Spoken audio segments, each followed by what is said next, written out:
ভগৱান শ্ৰীকৃষ্ণই ময়ূৰ পাখি মূৰত কিয় ধাৰণ কৰে বাৰু আপুনি জানেনে? এই বিষয়ে জানিবলৈ হলে আমি দুটা কাহিনী জানিব লাগিব।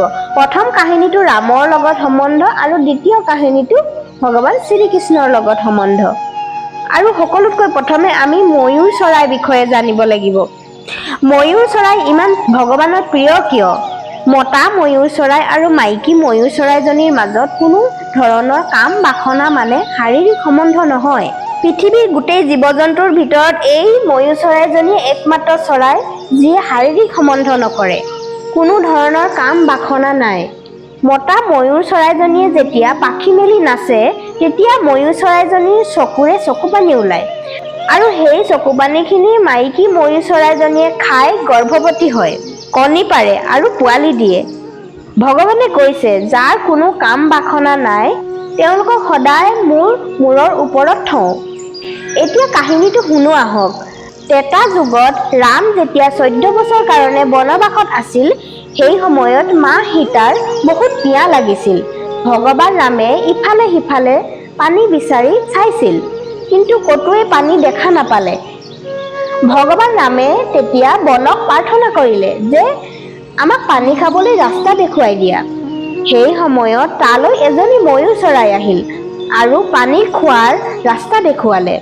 ময়ূৰ চৰাইজনীয়ে ক'লে মই আগে আগে গৈ ৰাস্তা দেখুৱাই যাম, আপোনালোকে মোৰ পিছে পিছে আহিব।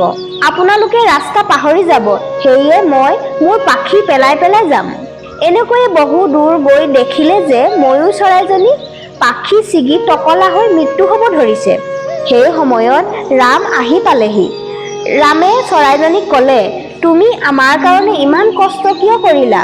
তেতিয়া ময়ূৰজনীয়ে ক'লে যিজনে গোটেই সংসাৰক পানী পিয়াহৰ পৰা বচায় আৰু তেওঁৰ যেতিয়া পিয়াহ লাগে মই কেনেকৈ চাই থাকিম?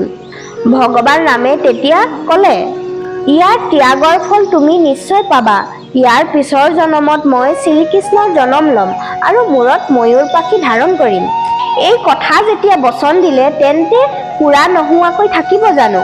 যেতিয়া ভগৱান শ্ৰীকৃষ্ণই কৃষ্ণৰ অৱতাৰ ল'লে তেতিয়া ময়ূৰ পাখি পিন্ধাৰ এটা কাহিনী আছে। আহক আমি কাহিনীটো শুনো। ৰাধাৰ লগত শ্ৰীকৃষ্ণৰ প্ৰথম মিলন ময়ূৰ চৰাই এজনীৰ পৰাই হৈছিল। এজনী ময়ূৰ চৰাই আছিল।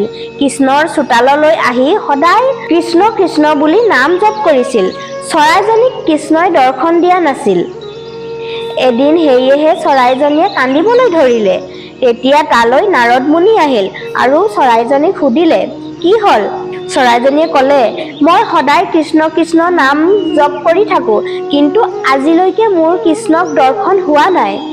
নাৰদে ক'লে তুমি কৃষ্ণ কৃষ্ণ বুলি জপ কৰিলে কৃষ্ণ নোপোৱা।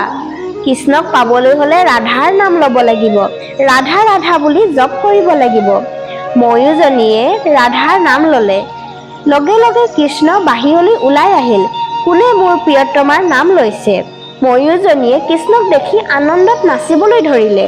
বাহ প্ৰভু, বছৰ বছৰ ধৰি মই তোমাৰ নাম লৈ আছো কিন্তু দেখা নাপালো।